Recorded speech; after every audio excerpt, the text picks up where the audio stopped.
എല്ലാവർക്കും നമസ്കാരം. ഇന്നത്തെ പത്രവിശേഷത്തിന്റെ ആദ്യത്തെ സെഗ്മെന്റിലേക്ക് സ്വാഗതം. അതിനു മുമ്പ് ഒരു ചെറിയൊരു സംഭവം പറയട്ടെ. നമ്മുടെ നാട്ടില് ഒരു വീട്ടിൽ ഒരു കൊലപാതകം ഉണ്ടായി എന്ന് സങ്കല്പിക്കുക. വൻ കവർച്ചയും നടക്കുന്നു. അവിടെ വിലപിടിപ്പുള്ള ഒരുപാട് സാധനങ്ങൾ മോഷണം പോകുന്നു. ഒരു കൂട്ട കൊലപാതകം തന്നെ നടന്നു എന്ന് വിചാരിക്കുക. എന്തായിരിക്കും അതിനെ തുടർന്നുള്ള നാട്ടുകാരുടെ നിഗമനങ്ങൾ? സ്വാഭാവികമായിട്ടും ഈ കൊള്ള നടത്തിയത്, കൊലപാതകം നടത്തിയത് ആരാണ്? അവരെ എത്രയും പെട്ടെന്ന് കണ്ടെത്തണം, പിടികൂടണം. പോലീസിൽ പരാതി കൊടുക്കുന്നു. പോലീസ് നാടൊട്ടുക്കും അന്വേഷണം നടത്തിക്കൊണ്ടിരിക്കുന്നു. ഈ കൊലപാതകം നടത്തിയ ആളെ പിടികൂടണം. അരുംകൊലയാണ് നടത്തിയത്. ആ നാട്ടിലാകെ ഭയങ്കരമായ പ്രതിഷേധമുയരുന്നു. കാരണം കൊലപാതകികളെ ഉടൻ പിടികൂടണം. ജനങ്ങളുടെ ഈ സ്വൈരവും സമാധാനവും ഒക്കെ നഷ്ടപ്പെട്ടിരിക്കുന്നു. ഇങ്ങനെയൊക്കെയാണ് സാധാരണ രീതിയിൽ അവിടെ വരിക. പക്ഷെ അതിൻ്റെ ഇടയിൽ ചില ആളുകൾ, ഞാൻ എങ്ങനെയുള്ള ആളുകൾ എന്ന് പിന്നെ പറയാം കേട്ടോ, ചില ആളുകൾ പറയുന്നു, അയ്യയ്യേ കൊലപാതകികളെ പിടിക്കലൊക്കെ അവിടെ നിൽക്കട്ടെ, അതല്ല പ്രശ്നം. കൊലപാതകികളെ പിടിക്കലല്ല പ്രശ്നം. കൊലപാതകികളെ നമ്മൾ മിണ്ടരുത്, അവരെ പറ്റി നമ്മൾ മിണ്ടരുത്. നമ്മൾ ആദ്യം നോക്കേണ്ടത് ആ വീട്ടില് ഒരു CCTV ഉണ്ടായിരുന്നോ? എന്തുകൊണ്ട് ആ വീട്ടിൽ ഒരു CCTV ഘടിപ്പിച്ചില്ല? അതിന്റെ പിന്നിൽ എന്തോ സംശയകരമായ സാഹചര്യമുണ്ട്. ആ വീട്ടിൽ എന്തുകൊണ്ട് നായ്ക്കളെ വളർത്തിയില്ല? നല്ല മോഷ്ടാക്കളെ കണ്ടാൽ അല്ലെങ്കിൽ കൊലപാതകികളെ കണ്ടാൽ ചാടിക്കടിക്കുന്ന പിറ്റ്ബുൾ പോലുള്ള നായ്ക്കളെ എന്തുകൊണ്ട് അവിടെ വളർത്തിയില്ല? ആ വീട്ടിൽ നോക്കിയാട്ടെ, അവിടെ ഗോദ്രേജിന്റെ പൂട്ടല്ല, ആ വീട്ടിൽ ഗോദ്രേജിന്റെ പൂട്ടല്ല ഉണ്ടായിരുന്നത്. അതുകൊണ്ട് ഈ കൊലപാതകത്തിന്റെ പൂർണ്ണമായ ഉത്തരവാദിത്തം ആ വീട്ടിലെ ഗൃഹനാഥനാണ്. അയാളെയാണ് തൂക്കിക്കൊല്ലേണ്ടത്. അയാൾ എങ്ങനെയാണ് ഇങ്ങനെയൊക്കെ ഈ ഒരു സുരക്ഷിതത്വം നോക്കണ്ടേ? ആ വീടിന്റെ സുരക്ഷിതത്വം നോക്കേണ്ട ചുമതല ആർക്കാണ്? ആ ഗൃഹനാഥനല്ലേ? അയാളല്ലേ അവിടെ ആദ്യം ചെയ്യേണ്ടത്? ഒരു നല്ല പൂട്ട് പിടിപ്പിക്കണം. ഈ മോഷ്ടാക്കൾക്കോ അല്ലെങ്കിൽ കൊലപാതകികൾക്കോ വന്ന് കയറി പ്രവേശിക്കാൻ പറ്റാത്ത വിധത്തിലുള്ള എത്ര വെടി പൊട്ടിച്ചാലും തകർക്കാത്ത തരത്തിലുള്ള ഒരു ആമത്താഴിട്ട് ആ വീട്ട് പൂട്ടേണ്ടതായിരുന്നു. ഈ മനുഷ്യൻ പൂട്ടിയില്ല.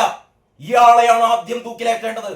ഇയാൾക്ക് എന്തുകൊണ്ട് അവിടെ 2-3 നായ്ക്കളെ ആ വീട്ടില് മുന്നിൽ കെട്ടിയിട്ടുകൂടായിരുന്നു, അല്ലെങ്കിൽ അവിടെ അഴിച്ചു വിട്ടുകൂടായിരുന്നു?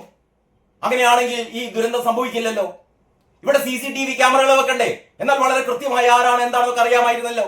അപ്പോൾ ഇതൊന്നും ചെയ്യാത്ത ആ ഗൃഹനാഥനെ നമ്മൾ തൂക്കിലേറ്റണം എന്ന് ഒരു കൂട്ടർ പറഞ്ഞാൽ എന്തായിരിക്കും സ്ഥിതി? അങ്ങനെയാണ് ഇന്നത്തെ ഒരു 5 പത്രം നിങ്ങൾക്ക് കാണിച്ചു തരാം കേട്ടോ. ഇത് കേരള കൗമുദി പറയുന്നത്, ഈ വീട്ടിലെ കൊലപാതകം നമുക്ക് തൽക്കാലം മാറ്റിവെക്കാം. അതൊരു കഥയാണ്. ആ കഥയുടെ ബാക്കി ഈ 5 പത്രങ്ങൾ കാണുമ്പോൾ നിങ്ങൾക്ക് മനസ്സിലാവും. നമ്മുടെ പഹൽഗാമിലുണ്ടായ അതിക്രൂരമായ ഇസ്ലാമിക ഭീകരർ നടത്തിയ കേട്ടിട്ട് ഞെട്ടണ്ട, ഇസ്ലാമിക ഭീകരർ നടത്തിയ, അങ്ങനെ പറയുന്നില്ല, അങ്ങനെ ആർക്കും പറയാൻ ധൈര്യമില്ല. അതുകൊണ്ടാണ് ഞാൻ വീണ്ടും ആവർത്തിക്കുന്നത്. എനിക്കൊരു ധൈര്യക്കുറവുമില്ല. അവിടെ നടത്തിയത് ഇസ്ലാമിക ഭീകരർ നടത്തിയ കൂട്ടക്കൊല തന്നെയാണ്. അപ്പോൾ സ്വാഭാവികമായി ഒരു ചോദ്യം വരുന്നു, നമ്മുടെ ഇവിടെ വർഗീയ സംഘർഷം ഉണ്ടാക്കുന്നു. ഒരു വർഗീയ സംഘർഷം ഉണ്ടാക്കുന്നില്ല. കാരണം ഹിന്ദുക്കളും ക്രിസ്ത്യാനികളും മുസ്ലിമുകളും ഒക്കെ വളരെ സൗഹാർദ്ദത്തോടെ ജീവിക്കുന്ന സ്ഥലമാണ് നമ്മുടെ രാജ്യം, നമ്മുടെ സംസ്ഥാനം. ജമ്മു കാശ്മീരാണെങ്കിൽ അവിടെ അങ്ങനെ. പക്ഷേ ഇതൊന്നും വകവെക്കാതെ ഇത്തരത്തിലുള്ള സൗഹൃദങ്ങളൊക്കെ നശിപ്പിക്കാൻ വേണ്ടിയിട്ട് ഇറങ്ങിപ്പുറപ്പെട്ട പാകിസ്ഥാന്റെ സഹായത്തോടെ അല്ലാതെയോ ഇസ്ലാമിക ഭീകരവാദം തലക്ക് പിടിച്ച, അല്ലെങ്കിൽ ഇസ്ലാമിക ദർശനങ്ങൾ, ഇസ്ലാമിക ഡോക്ട്രിൻസ്, ഇസ്ലാമിക തത്വങ്ങൾ തലക്ക് പിടിച്ച് ഈ ഇസ്ലാമിക രാഷ്ട്രം സ്ഥാപിക്കണം, ഇതിനു വേണ്ടിയിട്ട് ഇവിടുത്തെ ഹൈന്ദവ വംശഹത്യ നടത്തണം എന്നൊക്കെ കരുതിയ ആൾക്കാർ നടത്തുന്ന, ഭീകരന്മാർ നടത്തുന്ന ഇത്തരത്തിലുള്ള അരുംകൊല്ലകളെ മുസ്ലിം ഭീകരർ, ഇസ്ലാമിക ഭീകരർ എന്നല്ലാതെ പിന്നെ മറ്റൊരു വാചകം അതിൽ പറയാനില്ല. അതുകൊണ്ടാണ് ഞാൻ ആവർത്തിക്കുന്നത്. കേരള കൗമുദി പറയുന്നു, യുദ്ധസന്നാഹം, രാജ്യത്താകെ യുദ്ധസന്നാഹമാണ്. പാക് ഭീകരത അടിച്ചമർത്താൻ ഇന്ത്യ. വൻ വ്യോമാഭ്യാസവുമായി ഇന്ത്യ കരസേനാ മേധാവി കാശ്മീരിലേക്ക് എന്നാണ് ഏറ്റവും പ്രധാനപ്പെട്ട തലക്കെട്ട് കേരള കൗമുദി കൊടുത്തിരിക്കുന്നത്. ശിക്ഷ അവർ സങ്കല്പിക്കുന്നതിനും അപ്പുറമായിരിക്കും നരേന്ദ്രമോദി പറയുന്നു. ഇവർക്ക് നൽകാൻ പോകുന്ന ശിക്ഷ സങ്കല്പങ്ങൾക്കൊക്കെ അപ്പുറമായിരിക്കും. ആ രീതിയിലുള്ള ഒരു അടിയായിരിക്കും ഇന്ത്യ നൽകാൻ പോകുന്നത്. പാകിസ്ഥാനെ ലക്ഷ്യമിട്ട് INS വിക്രാന്ത്. അങ്ങനെ പോകുന്നു കേരള കൗമുദിയുടെ പ്രധാനപ്പെട്ട എന്താ പറയാ, അതിനിടയിൽ നിന്നാണ് അറബിക്കടലിൽ ഇന്ത്യയുടെ മിസൈൽ പരീക്ഷണം തുടങ്ങി. ഈ ഭീകരവാദത്തെ അമർച്ച ചെയ്യാൻ വേണ്ടിയിട്ട് അല്ലെങ്കിൽ ഭീകരവാദികളെ പിടികൂടാൻ വേണ്ടിയിട്ട് ഭീകരവാദികളെ ഉന്മൂലനം ചെയ്യാൻ വേണ്ടിയിട്ടുള്ള ഒരു ഒരുക്കത്തിലാണ് ഇന്ത്യ എന്നുള്ള വളരെ പോസിറ്റീവായ വളരെ നമുക്കൊക്കെ ആത്മാഭിമാനം നൽകുന്ന ആ പഹൽഗാമിൽ വീണ നിരപരാധികളുടെ ചോരയ്ക്ക് മറുപടിയായി ഇങ്ങനെ തന്നെയാണ് നൽകേണ്ടത് എന്ന് പറയുന്ന നമ്മുടെ ഒരു ആത്മവീര്യം വർദ്ധിപ്പിക്കുന്ന തലക്കെട്ടുകളാണ് കേരള കൗമുദി നൽകിയത്. ഇനി നമുക്ക് മലയാള മനോരമയിലേക്ക് കടന്നാലോ. മലയാള മനോരമയുടെ വാർത്ത ഇങ്ങനെയാണ്. ഒരുപക്ഷെ ഇന്ന് ഏറ്റവും ഇതിൽ ഭംഗിയായി എന്ന് നമുക്ക് പറയാൻ പറ്റില്ല. കാരണം ഈ ഉള്ളിലേക്കുന്ന വാർത്തകളൊക്കെ ഭംഗിയായി കൊടുക്കുക എന്ന് പറയുന്നതിൽ ഒരു അർത്ഥമില്ല. പക്ഷേ നമ്മുടെ ഉള്ളിൽ തട്ടുന്ന രീതിയിൽ ഏറ്റവും ഏറ്റവും വൈകാരികമായി തന്നെ നമ്മെ തൊട്ടുണർത്തുന്ന രീതിയിലുള്ള വാർത്തകൾ ഇന്ന് അവതരിപ്പിച്ചത് മലയാള മനോരമയാണ്. മലയാള മനോരമ 2 പടങ്ങൾ ഇങ്ങനെ കൊടുത്തിട്ടുണ്ട് കേട്ടോ. ഒന്ന് ആരാണ് എന്ന് നമുക്കറിയില്ല. ക്യാപ്ഷൻ ഇങ്ങനെയാണ് കൊടുത്തത്: കണ്ണീരോർമ്മയിൽ പഹൽഗാം ഭീകരാക്രമണത്തിൽ കൊല്ലപ്പെട്ട രാജസ്ഥാൻ സ്വദേശി നീരജ് ഉദ്ധാനിയുടെ സംസ്കാരം ജയ്പൂരിൽ നടക്കുമ്പോൾ വിതുമ്പുന്ന ഒരു ബന്ധുവിന്റെ ചിത്രമാണ്. ആ ബന്ധു ആര്, അവരുടെ പേരൊന്നുമില്ലെങ്കിലും ആ ബന്ധുവിന്റെ മുഖം, അവരുടെ ഭീതി, അവരുടെ നിസ്സഹായത, അവരുടെ സങ്കടക്കെട്ട് അതൊക്കെ പ്രകടമാക്കുന്ന ഒരു നമ്മുടെ നെഞ്ചിലേക്ക് ഇങ്ങനെ വെടിയുണ്ട പോലെ ആഴ്ന്നിറങ്ങുന്ന ഒരു പടമാണ് മനോരമ കൊടുത്തത്. അതേപോലെ തന്നെ വലതുഭാഗത്ത് ആരതി എന്ന് പറയുന്നത് മലയാളിയായ എൻ രാമചന്ദ്രന്റെ മകൾ, നമ്മുടെ എടപ്പള്ളി സ്വദേശിയായ എൻ രാമചന്ദ്രന്റെ മകൾ ആരതി മേനോന്റെ അവര് അച്ഛനെ എങ്ങനെയാണ് ഇസ്ലാമിക ഭീകരർ കലീമ ചൊല്ലാൻ പറഞ്ഞു. ആരതി പറയുന്നു, അച്ഛനോട് കലീമ ചൊല്ലാൻ പറഞ്ഞു. കലീമ ചൊല്ലാൻ അച്ഛൻ അറിയില്ലല്ലോ, അച്ഛൻ കലീമ പഠിച്ചിട്ടില്ലല്ലോ. ഇതാണ് ഭീകരർ. ഇത് മുസ്ലിമാണോ, ഇയാൾ മുസ്ലിമാണോ അല്ലയോ എന്ന് പരിശോധിക്കാൻ വേണ്ടിയിട്ട് ഈ ഭീകരർ ഈ മനുഷ്യനോട് പറയാണ് കലീമ ചൊല്ലാൻ. എന്ത് കലീമ ചൊല്ലാൻ പറ്റാത്ത ആ നിമിഷം വെടിവെച്ചു കൊല്ലുകയാണ്. ഇതാണ് നമ്മുടെ ദേശാഭിമാനി ഉൾപ്പെടെയുള്ള പത്രങ്ങൾ അല്ലെങ്കിൽ സഖാക്കൾ, അന്തംഗമികൾ, സുഡാപ്പികളൊക്കെ പറയുന്നത് അങ്ങനെയൊന്നും സംഭവിച്ചിട്ടില്ല, അവിടെ ആരോടും മതം ചോദിച്ചിട്ടൊന്നുമില്ല, അതൊക്കെ വെറുതെ പറയുന്നതാണ്. പക്ഷെ ഇതാ ആരതി തന്നെ പറയുന്നു. ആരതിയുടെ വാക്കുകൾ പക്ഷെ ഇവർക്ക് നിഷേധിക്കാൻ പറ്റില്ല കേട്ടോ. കാരണം ആരതി ഇവിടെ പറയുന്ന വേറൊരു കാര്യമുണ്ട്. എന്നെ അവിടെ നിന്ന് രക്ഷിച്ചത് കാശ്മീരി സ്വദേശികളായ 2 മുസ്ലിം യുവാക്കളാണ്, എന്റെ സഹോദരന്മാരാണ്, സഹോദരരെ പോലെയാണ്, എന്റെ അനിയന്മാരെ പോലെയാണ് അവരെന്നെ രക്ഷിച്ചത് എന്നൊക്കെ ആരതി പറയുന്നുണ്ട്. അങ്ങനെ ആരതിയുടെ വാക്കുകൾ കൊണ്ടാടപ്പെടുന്നവർ അതിനുശേഷം ആരതി പറയും, അല്ലെങ്കിൽ അതിന് തൊട്ടു മുമ്പാണ് കേട്ടോ ആരതി പറയുന്നത്, എന്റെ പിതാവിനെ അവർ വെടിവെച്ചിട്ടത് മതം നോക്കി തന്നെയാണ് എന്ന് വളരെ കൃത്യമായി ആരതി പറയുന്നുണ്ട്. അതുകൊണ്ട് ആരതിയുടെ വാക്കുകൾ നിഷേധിക്കാൻ പറ്റില്ല. ഒന്നുകിൽ ആരതി പറഞ്ഞ മറ്റതും നിഷേധിക്കണം. അതേതായാലും ഇവര് വാഴ്ത്തുകയാണല്ലോ. കാരണം കാശ്മീരിൽ തന്നെ രക്ഷിച്ചത് അവിടുത്തെ 2 മുസ്ലിം യുവാക്കളാണ് എന്നുള്ളത് ഇതിലൊരു അത്ഭുതമൊന്നുമില്ല. കാരണം കാശ്മീരിൽ ഹിന്ദു മുസ്ലിം മൈത്രി അവർ വളരെ സന്തോഷത്തോടെ അല്ലെങ്കിൽ വളരെ സൗഹാർദ്ദത്തോടെ അവിടെ കഴിയുന്ന ഒരുപാട് പേരുണ്ട്. അവിടുത്തെ ജനങ്ങൾ അങ്ങനെയാണ്. തീവ്രവാദം ഇനി അവിടെ വരില്ല, അവിടെ മുളപൊട്ടില്ല എന്ന് ആഗ്രഹിച്ചുകൊണ്ട് ഹിന്ദുവും മുസൽമാനും വളരെ സൗഹാർദ്ദത്തോടെ കഴിയുന്ന നാട്ടിൽ തീർച്ചയായും ഇവരുടെ കൂടെ ഇവരെ സഹായിക്കാൻ വേണ്ടിയിട്ട് മുസ്ലിം യുവാക്കളെത്തും. ഇതിൽ വലിയ അത്ഭുതമൊന്നുമില്ല. പക്ഷേ കലീമ ചൊല്ലാൻ പറഞ്ഞുകൊണ്ട് കലീമ ചൊല്ലിയില്ല എന്നുള്ളത് കൊണ്ട് ഇയാൾ മുസ്ലിം അല്ല എന്ന് വ്യക്തമായതോടെ വെടിവെച്ചിട്ടു തന്റെ അച്ഛനെ നാരദി പറയുമ്പോൾ അതൊക്കെയാണ് നമ്മുടെ മനസ്സിലേക്ക് നിറഞ്ഞു വരുന്നത്. അപ്പോഴാണ് നമ്മൾ ഈ ഭീകരതയ്ക്ക് പിന്നിൽ മതം പറയാൻ പാടില്ല, ഭീകരവാദികളുടെ മതം ചോദിക്കാൻ പാടില്ല എന്ന് പറയുന്ന തൊടുന്യായം പറയുന്നത്. അപ്പൊ ഏതായാലും അച്ഛനെ വെടിവെച്ചിട്ട തോക്കിൻമുനയിൽ നിന്ന് മക്കളുടെ കൈപിടിച്ചോടി എന്ന തലക്കെട്ടാണ് മനോരമ കൊടുത്തത്. രാഹുൽ ഇന്ന് കാശ്മീരിൽ പോകുന്നുണ്ട്. ഈ കണ്ണീരിന് മറുപടി ഉറപ്പ് പ്രധാനമന്ത്രി. അതാണ് മനോരമ മെയിൻ സ്റ്റോറി ആക്കിയത്. ഈ കണ്ണീരിന് മറുപടി ഉറപ്പ് പറയുന്നത് മോദിയാണ്. അമിത്ഷായുണ്ട്, രാജ്നാഥ് സിംഗ് ഉണ്ട്, അജിത് ഡോവൽ ഉണ്ട്. അപ്പോൾ തീർച്ചയായും പാകിസ്ഥാനെ കാത്തിരിക്കുന്നത് ഒരു വലിയ അടിയായിരിക്കുമെന്ന് ഏതാണ്ട് ഉറപ്പാണ്. ആ രീതിയിലാണ് മലയാള മനോരമ ഈ വാർത്ത കൊണ്ടിരിക്കുന്നത്. നമുക്ക് മാതൃഭൂമി ഒന്ന് നോക്കാം. മാതൃഭൂമിയുടെ തലക്കെട്ട് ഇങ്ങനെയൊക്കെയാണ്. കലുഷിതം എന്നാണ് മാതൃഭൂമി പറയുന്നത്. കലുഷിതമാണ്, നയതന്ത്ര യുദ്ധം മുറുകുന്നു, കലുഷിതം, സർക്കാർ നടപടിക്ക് പ്രതിപക്ഷത്തിന്റെ പിന്തുണ, ഇന്ത്യയുമായുള്ള വ്യാപാര ബന്ധം അവസാനിപ്പിച്ച പാകിസ്ഥാൻ, സങ്കല്പത്തിനും അപ്പുറത്തുള്ള ശിക്ഷ നൽകും മോദി, സർവസജ്ജമായി ഇന്ത്യ, അതാണ് സൂപ്പർ ഹെഡിങ്, സർവസജ്ജമായി ഇന്ത്യ. INS സൂറത്തിൽ നിന്ന് മിസൈൽ പരീക്ഷിച്ചു, റഫാൽ വിമാനങ്ങൾ അണിനിരത്തി വ്യോമാഭ്യാസം, പാകിസ്ഥാനെ അല്ലെങ്കിൽ ഈ ഭീകരരെ, ഇസ്ലാമിക ഭീകരരെ ഒരു പാഠം പഠിപ്പിക്കും എന്ന കൃത്യമായ സൂചനയാണ് മാതൃഭൂമി നൽകുന്നത്. ഇനി നമുക്ക് മാധ്യമം നോക്കാം. മാധ്യമം എങ്ങനെയാണ് ഇത് അവതരിപ്പിക്കുന്നതെന്ന്. മാധ്യമത്തിന്റെ തലക്കെട്ട് പിരിമുറുക്കം എന്നാണ്. പിരിമുറുക്കം, രാജ്യത്താകെ പിരിമുറുക്കമാണ്. വെറുതെ വിടില്ലെന്ന് പ്രധാനമന്ത്രി പറയുന്നു. വെറുതെ വിടില്ല. ഈ സിന്ധു നദീജല കരാർ ലംഘനം യുദ്ധ നടപടിയായി കാണുന്നുവെന്ന് പാകിസ്ഥാൻ. ഷിംല കരാർ മരവിപ്പിച്ച് പാകിസ്ഥാൻ. അങ്ങനെയുള്ള തലക്കെട്ടുകളാണ് മാധ്യമം കൊടുത്തിരിക്കുന്നത്. ഈ 4 പത്രങ്ങളും ആ രീതിയിൽ ഞാൻ നേരത്തെ പറഞ്ഞ പോലെ പെട്ടെന്ന് നമുക്ക് ഞാൻ ആദ്യം പറഞ്ഞ കഥയിലേക്ക് തിരിച്ചു വരാം. നമ്മുടെ നാട്ടിലെ ആ വീട്ടിൽ നടന്ന അരുംകൊല, അവിടെ നടന്ന വൻ കൊള്ള, അപ്പോൾ നാട്ടുകാരൊക്കെ പറയുന്ന ആ കാര്യങ്ങളാണ് ഈ 4 പത്രങ്ങളും പറഞ്ഞത്. എന്ന് പറഞ്ഞാൽ ഇവിടെ അടിയന്തരമായി ആരാണ് ഇത് ചെയ്തത്, അവരെ പിടികൂടണം, അവർക്ക് അർഹമായ ശിക്ഷ നൽകണം, അവരെ നീതിന്യായ സംവിധാനത്തിന് മുന്നിൽ എത്തിക്കണം. ഈ അരുംകൊല ചെയ്ത ഭീകരരെ, അരുംകൊല ചെയ്ത ദുഷ്ടന്മാരെ, ക്രൂരന്മാരെ, നീചന്മാരെ, നെറികെട്ടവന്മാരെ ഉടൻ പിടികൂടണം എന്നൊക്കെയാണ് ഈ നാട്ടിലെ എല്ലാവരും പറയുന്നത്. അപ്പോഴാണ് ചില സുഡാപ്പികൾ, ചില അന്തംഗമ്മികൾ പറയുന്നത് അതല്ല വേണ്ടത്, അവിടെ പൂട്ട് പിടിപ്പിച്ചിട്ടില്ല, അവിടെ നായ്ക്കൾ വളർത്തിയിട്ടില്ല, അവിടെ CCTV ഇല്ല, വാതിലിന് ബലം പോരാ, അതുകൊണ്ട് ആ വീടിന്റെ ഉടമസ്ഥനെയാണ് തൂക്കിക്കൊല്ലേണ്ടത് എന്ന് അന്തംഗമ്മികൾ പറയുന്നൊരു കഥയാണ് ഞാൻ തുടക്കത്തിൽ പറഞ്ഞത്. നമുക്കത് മനസ്സിലാക്കണമെങ്കിൽ ഇന്നത്തെ ദേശാഭിമാനി നോക്കണം. ഇതാ മറ്റു 4 പത്രങ്ങൾ പറഞ്ഞതും, അതായത് മാധ്യമം ഉൾപ്പെടെ. ശ്രദ്ധിക്കണം നിങ്ങൾ, മാധ്യമം തീവ്രവാദികൾക്ക് വേണ്ടി പലപ്പോഴും കുഴലൂത്ത് നടത്തുന്ന മാധ്യമം ഉൾപ്പെടെ അങ്ങനെ പറഞ്ഞപ്പോൾ എന്ന് പറഞ്ഞാൽ പ്രധാനമന്ത്രിയുടെ ആ വാചകങ്ങൾ ഉദ്ധരിച്ചുകൊണ്ട് നമ്മൾ കടുത്ത നടപടിയാണ് വരാൻ പോകുന്നത് എന്ന് പറയുമ്പോൾ, ആ ഇസ്ലാമിക ഭീകരരെ നമ്മൾ പൂട്ടുമെന്ന് പറയുമ്പോൾ, ദേശാഭിമാനിയുടെ തലക്കെട്ട് നിങ്ങൾക്ക് വായിക്കാം.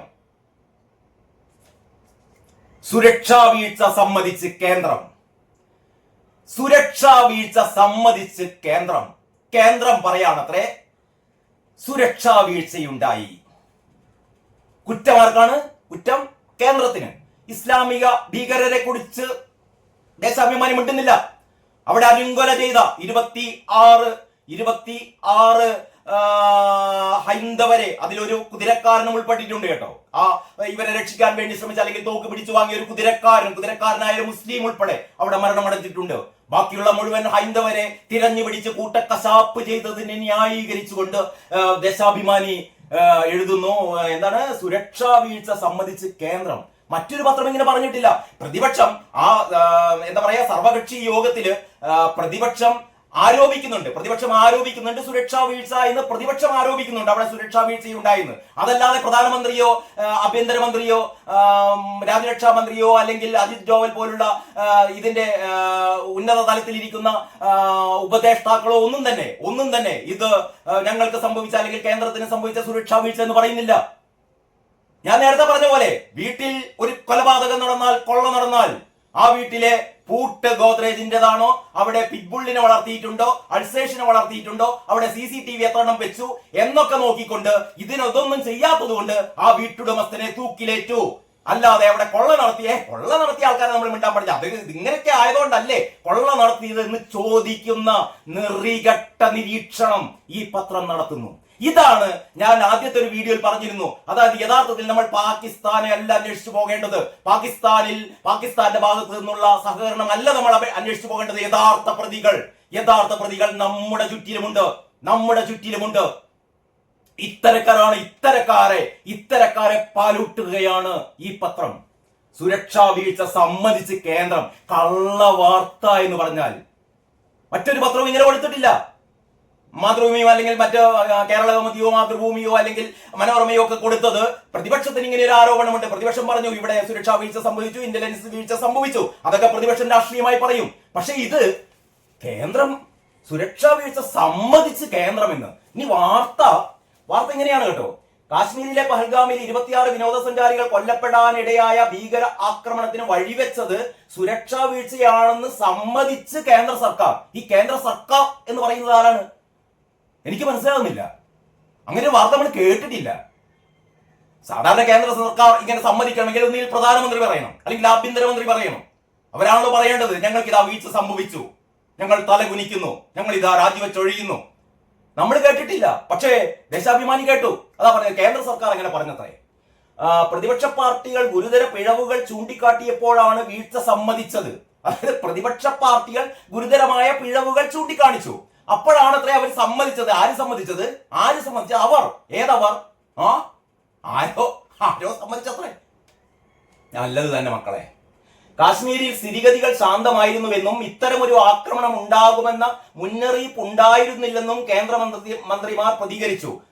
അത് സ്വാഭാവികം പറഞ്ഞിട്ടുണ്ടാവും. കാശ്മീർ വളരെ ശാന്തമായിരുന്നു, ഇത്തരത്തിലുള്ള ഒരു ഭീകരാക്രമണം ഉണ്ടാകും എന്ന് ആരും കരുതിയിരുന്നില്ല. സ്വാഭാവികമായും അങ്ങനെയാണ്. മറ്റൊന്ന് നിങ്ങളൊന്ന് നോക്കണം. അമേരിക്കയിൽ ഏറ്റവും അധികം സുരക്ഷാ സംവിധാനങ്ങളൊക്കെ ഒരുക്കിയുള്ള അമേരിക്കയിൽ നടന്ന ആ 2 ടവറുകൾക്ക് നേരെ നടന്ന നമ്മുടെ ലാദന്റെ നേതൃത്വത്തിൽ അൽ-ഖ്വയ്ദയുടെ നേതൃത്വത്തിൽ നടന്ന ആ 2 കെട്ടിടങ്ങൾ, ആ 2 അമ്പരചുംബികൾ ഇടിച്ചിട്ടുകൊണ്ട് നടന്ന ഏറ്റവും വലിയ ആയിരങ്ങൾ മരണമടഞ്ഞ ആ ഭീകര ആക്രമണം, എന്താ അമേരിക്കക്ക് എന്താ സുരക്ഷാ വീഴ്ചയുണ്ടായോ? ഇസ്രയേൽ മൊസാദ് എന്ന് പറഞ്ഞാൽ നമുക്കറിയാം, ഏറ്റവും ലോകത്ത് മൊസാദിനെ പോലെ അങ്ങനെയുള്ള ഒരു ചാരസംഘടന, അത്രയും സൂക്ഷ്മമായി കാര്യങ്ങൾ കണ്ടുപിടിക്കുന്ന ഒരു ചാരസംഘടന ലോകത്തില്ല എന്നാ പറയാം, മൊസാദിനെ പോലെ ഇസ്രായേലിന്റെ. മാത്രമല്ല, ഇസ്രായേലിലേക്ക് ഒരു റോക്കറ്റ് പോലും കടന്നു വീഴില്ല. കാരണം അവിടുത്തെ അയൺ ഡോമുകൾ, ചുറ്റും വിന്യസിച്ചിരിക്കുന്ന മിസൈലുകളെ ആകാശത്ത് വെച്ച് തന്നെ കത്തിച്ചു കളയുന്ന അയൺ ഡോമുകളൊക്കെയുള്ള ഏറ്റവും സുരക്ഷിതമായ ഇസ്രായേൽ.